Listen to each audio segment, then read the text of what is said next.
বলো বেগম, কি খাবে? Chocolate ice cream. আচ্ছা ঠিক আছে, আমি অর্ডার করে দিচ্ছি।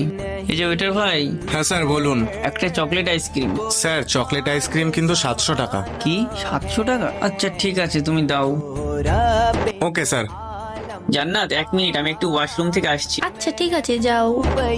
কি করি, কোথায় পাবো টাকা? 1 মিনিট ভাই, একটা কথা ছিল, শুনবেন? জি ভাই বলো।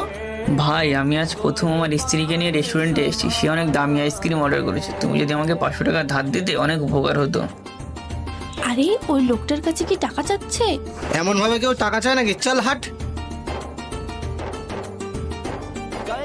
শোনো না, হঠাৎ করে আমার শরীরটা খারাপ লাগছে। চলো এখন বাড়ি যাই, অন্য কোনো দিন আসবো। কেন বেগম, কি হয়েছে? চলো আমরা অন্য কিছু খাই। না না, আমার শরীরটা খুব খারাপ লাগছে, চলো অন্য কোনো দিন আসবো। আচ্ছা ঠিক আছে, চলো আমরা অন্য কোনো দিন আসবো।